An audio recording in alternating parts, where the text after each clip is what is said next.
Hello again, this is Bill Lindeman, along with Carrie Sluter with the Believers Business Center show. And Carrie, I want to mention, we did a show last week, or you did, that really went well with Adam Sternberg of the Tree of Life School in the Edison neighborhood, and with Vicki Rafferty-Polk of the Hope Ranch with the Believers Business Center, and went exceptionally well. We want to mention again that Adam Sternberg is the founder of a school at Bryant and Cameron for, I think, the first kindergarten to the 5th grade. Yes. And it's filling up fast, so if you want your students to have a good education, that's the place to, that's the person to look up. It's Tree of Life, the TOL school.org is the website. And yours is believersbc.org. And the Hope Ranch, Vicki's Hope Ranch is in that too. Yes. And you did a really good show last week. Well, thank you. We missed you. I was a little nervous getting started, it's okay. but it went really we got well. the information on there as well as we could. So. Good. Do we want to show the website for the Hope Ranch? I have it up. Do you want to show it? There we go. I understand you're starting a new building. Yes. On Washington Street. Renovating a new house. Well, we've just secured with a partnership. We'll show with Vicki. This is the new house. Yes, just secured that. Hope Ranch just secured that today. That will be referred to as our step-up house.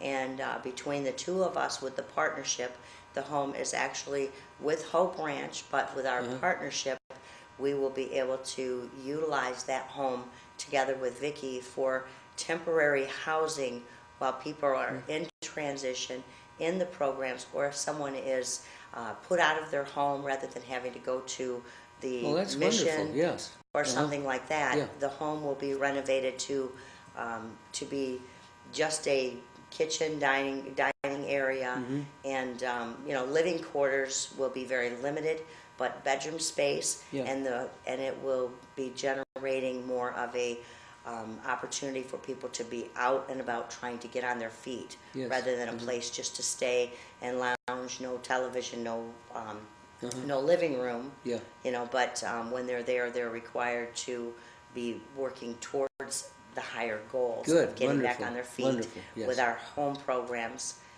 we're initiating and getting our family programs going, which will be a great part of that transition as well, so that people can be involved in the home training, counseling, coaching, therapy groups and things like that will be going on over at the Believers Business Center, which is less than a block away from the house. So they can come down there and join in the family programs and trainings, taking classes and being more a part of that instead of just sitting around with nothing to do. So it's all coming together, all the pieces are coming together, and we're really, really excited about it. Wonderful. Vicki has some great things going down there. As you mentioned, last week's show was great. We're limited on time on the show, but she has some great programs going. The Reed Street House. And we have a photo of the Reed Street House here. Yeah. That's going along really well, I understand. Yes, they're starting to paint some of the walls and getting that going. Once that one is done, we have a family that will be going into that home. And that will be one of the first one that's completed here in Edison. It will be one of the second homes that Vicki's done, but with the Hope Ranch. But the kids are really doing a great job. I know the home that you're seeing right now is the Reed Street home, and that's the one that the kids are working on. Down below in the website, you can also go to the Believers Business Center, believersbc.com.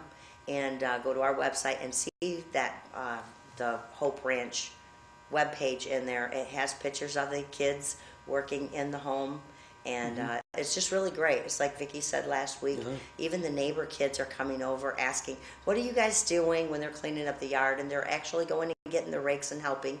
There we go. So there's some photos of these are some photos of the home and the work being done by the kids. Yeah. And their learning skills, we're getting ready to show them how and teach them how to do drywall mudding and you know, how to save time in drywall mudding and things like that. So they're learning a trade, but they're also being counseled at the same time in therapy. But they're getting involved with the adults, which is a big part of what Vicky's really pressing for, is getting more youth and community and adult involvement. The interaction between our youths and the adults, we're really working towards getting more getting more involved with the youths in those programs that we're doing. So it's really going great.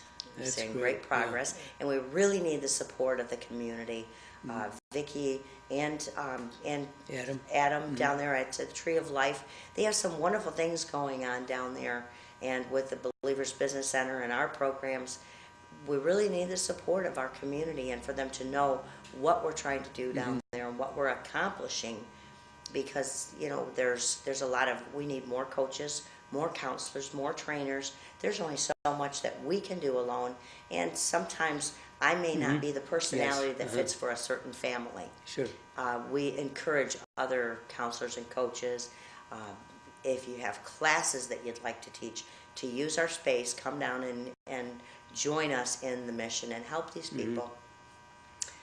Well, I think that's a wonderful reuse of homes in the neighborhood to help the people in the neighborhood get back to full speed and to functioning families. I think it's a wonderful use of the homes. Otherwise, some of them are abandoned, you know. I mean, it's a wonderful thing. There's a number of abandoned buildings down there, or homes, a number of them. Right.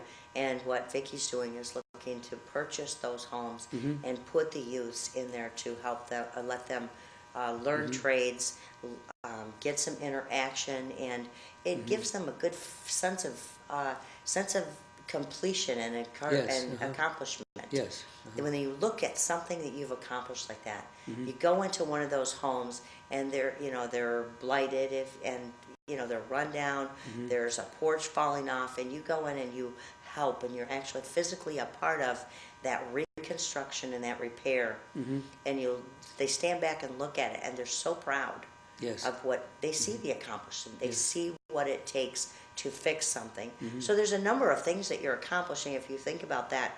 In that same process, they're learning pride in the work that they do, but they're also seeing from the other standpoint of what it takes to fix something when it's been damaged. Some of these homes have destruction, where there's vandalism, and they go in and they have to paint it, and they're repairing it, they're sanding. They're learning what it takes for other people who have to repair the damage when someone destroys something. So they're getting that type of counseling and teaching and learning as well. That's an experience that there's not a lot of places they can get that, to where they can see from the homeowner's perspective, if they go in and spray paint somebody's fence, what it takes to repair that, that damage.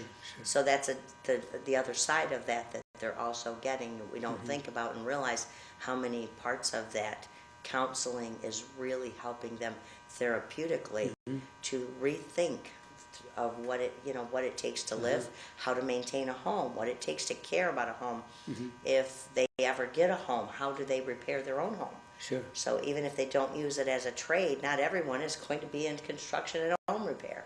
But they are learning those skills that will travel with them through life. If their kitchen sink breaks down, they won't be dependent on a plumber to come in and repair it if it's a minor thing. They can do that themselves. So they're learning home maintenance as well, which they're all going to be adults someday. So we're preparing them for those things, teaching them how to mow their lawn. And making them proud of the accomplishment and what it looks like when it's finished. The difference between cared for and not cared for. So. And if that isn't enough, I understand you're starting an exciting new program of family programs, I understand. Yes, well, that's been in the works all along, but we now have all we have the counselors and the actual degrees to where we can teach certain classes. We will be using child therapy or the love and logic is one of the guidelines that we're using. As Vicky's degrees and stuff, we have the ability to utilize their materials and share that. We don't need to keep reinventing the wheel. So many are reinventing the wheel, trying to start their own thing because it can do a little bit better. There's so many gaps in things. So rather than starting something new, we look to pool what is working out there, bring it in, and help connect and bring those people in and their materials, helping them do something with what they're already accomplishing, but allowing us to partner with the community, the people who are already doing things. And so anyways, the classes will be group therapies, group training. One of the classes that I will be doing is raising your children up in the nurture and admonition of the Lord. And that is actually teaching parents, how do you raise your children up in the nurture and admonition of the Lord? We all know we're supposed to, but how do you do that when you have rebellious children? When your house is already out of order? How do you regain control of that household? If there's partners involved or ex-partners, ex-husbands, Sure. There's broken families, where there's so many broken families and challenges that people are facing, and it's overwhelming. It's like a mountain to try to regain that structure and control your own family. Most of our, homes right now in that realm of the troubled families, they're struggling and they don't know how to fix it. When you have a hornet's nest, how do you regain control and run your household without it controlling you? Once you have a disobedient child, you're told you can't spank them, you can't do this, you can't do that. You're told, and the counselors will tell you what to do. We give them guidance, and we show them how. We tell them, give them some ideas, pointers, as Love and Logic. That's some great material. It's good advice. It's good guidance material, and there's so much that we can learn from that in how to correct your children. Spanking is the last option. Should always be you're using love and logic. Well, there's several people out there that are their life is so far out of bounds, they don't even know where to start. Because when your child is looking at you screaming, if you're in their boat, the child could be there screaming at them. What do they do? How do they regain control of that? So our groups down there will be offering classes and programs, group family counseling, just groups, talking groups, and breaking off with families if they need it. So we'll be offering some family help programs that can actually help them restructure and set some goals and actually be able to see how they can control and run their family without their family and their home controlling them. So we're really excited about that. Those programs are really needed. I know even for myself, I would love to have a place like that of my own to share other people's experiences. I deal with challenges with my own children. And, if I didn't have the training, the skills, the patience, and the things that I do have, it would be hard to regain control of broken families. And when your children start getting out of bounds, I go back to my materials and the things that I know. But more than anything, I utilize the Word of God as my foundation, and I go back to that because it's what do you do when your family is faced with making decisions about their punishment or their corrections or their consequences for their actions. Your spouse, number one, I go back to the Word of God, which says you must be like-minded one with another. A double-minded man is unstable in all his ways. Well, according to that Bible, if you're married, you're to become one. So you're supposed to be like-minded one with another, equally yoked. Otherwise, it says the double-minded man is unstable in all his ways. So I take that balance of all those scriptures and say, okay, first and foremost, before I set any boundaries for the children or consequences, first thing you have to do is go to your partner and get like-minded. about how you do that. Right, So those are the types of things that I will be sharing and helping them to work with, even if they bring in the spouses can come in. And I will encourage that highly, that the families work together to say, okay, what we're doing isn't working as well as it could. What can we do better? What kind of small changes can we make that will help us get our household in order? If there's, some of them have their home is so out of bounds with cleanliness or disorder. Kids can tear up a room. Sure. And you go in there and it's overwhelming. Yes. Oh my gosh, the toys are in with this, and that's where do you begin? So getting organization. We'll have some organization, how to organize your home and family. How can you run the homework time with your time? So we'll be sharing some things. We have some great materials to share and some great groups that will be advertising.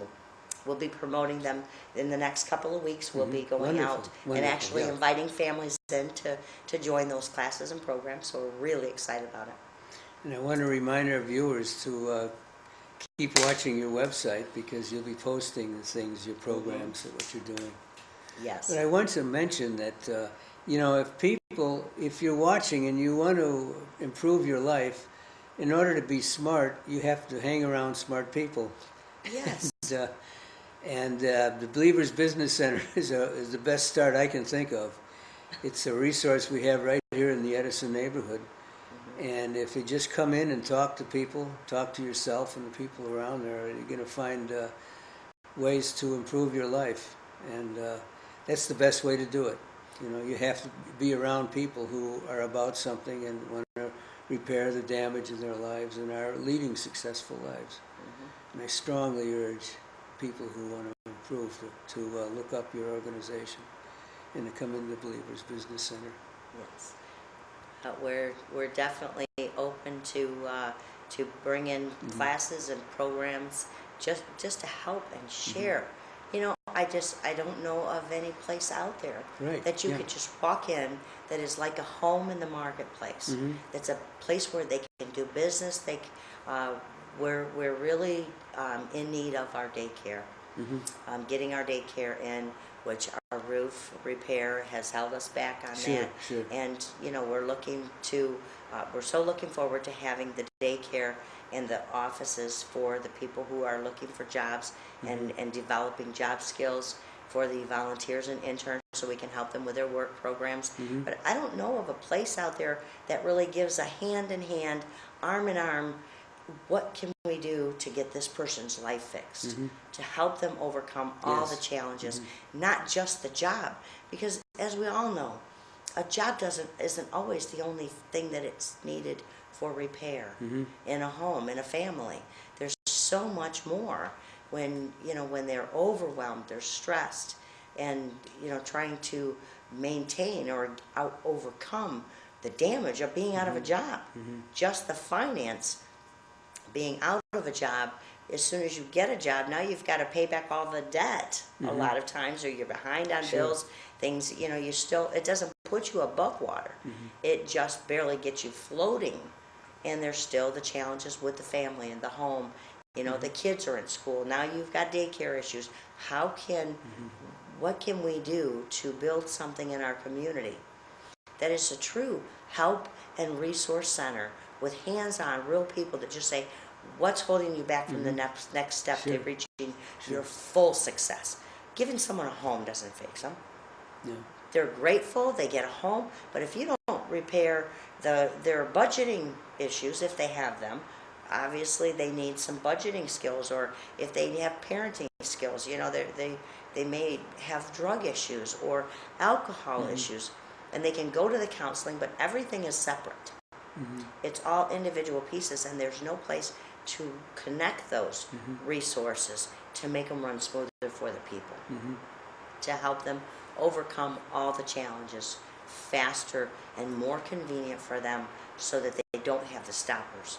There's nothing worse than seeing someone who has gone through their programs, they've gone through the drug rehabilitations, they've got the job, and now they're still struggling and they're stressed out because they still can't pay their bills. they don't have a car, they lose the job because they can't get to work because they didn't have daycare. The list goes on and on. Mm-hmm. But then they fall back because it was too much for them to stay where they were. Mm-hmm. There was still pieces missing, and we see that a lot in the in that realm that we're in every day, that the world doesn't see. Is the classes are great. They're going to school. They're going, they're learning these skills. They're looking for a job, but then they're just in awe and overwhelmed, trying to figure out what they're going to do with their children and different things, and so we're a place that is designed to bring in all the resources, not to reinvent the wheel, not to try to do something new, but to utilize what resources we have, and just giving them a place, all people, including the business people, what they need when they need it is our goal and our whole plan there. Well, we were created to work together, to help each other, and we're not doing it, and that's why we suffer so much. And this is why Believers Business Center is so important, because it's a place where we can help each other. Right. And just like you said, helping us in our homes, in our families, in our jobs, our business. Chris had called, left a message. A lady wanted to talk to me, learn more about the class. She's an elderly lady. She said in her 50s and middle age, in her 50s, and she said, she said, well, I need a job, but she doesn't really know what she wants to do, and she's not required to volunteer. She's not. She just needs to find a job. And I said, well, what do you want to do? We have a couple of options for you, and so as I was talking to her, we talked for probably 25-30 minutes on the phone, and I started talking to her about having hope and desires and what she wanted to do. And the next, she says she was so excited. She said, "I can't wait to come in. You have made me feel better. I feel like I can do something." Now she wants to do something exciting besides just find a job, and that's huge when you can build that kind of inspiration and get someone inspired to want more. We just don't have enough of that in our community right now. Well, there's plenty of opportunity and plenty of people who need to be inspired, and I'm looking forward to a time when there'll be big crowds of people coming and filling up your place, and having to build some satellite places in other neighborhoods. I think it's a wonderful thing you're doing, and I can see it growing. Well, I can see so much. I can even I even envision having the satellite other ministry messages, good teachers, counselors coming in there, but also having them satellited in and watching the talk shows and the ministry teachings, where we can actually turn it off when it's over and discuss what they taught. How does that relate? How can we utilize that? How can we help each other to achieve what Joyce Myers just taught us? Or Creflo Dollar. I mean, I have some ministers that are my mentors. They feed me, and Joyce Myers is one of them. And I just think, when you have thousands of people listening to that, and you walk out of there and they're arguing in the parking lot, they're racing to get out. We're all dealing with the stresses of this world. Yeah, and she was severely abused as a child, so I mean, she's been through it. She has been through it. So and I see having the messages being discussions after our during our classes. We can use that material. We don't need to reinvent the wheel. I don't need to be a minister teaching something she doesn't. We can encourage and take and help her message get to the people as an operation, an application. She's doing the teachings. There's plenty of great teachings out there, but there's not enough help with the application. And in our opinion from the center, we really want to help with application of the messages, the teachings, the classes, the materials that are out there. Well, some of the most successful people I know have been seriously abused as children, and it's some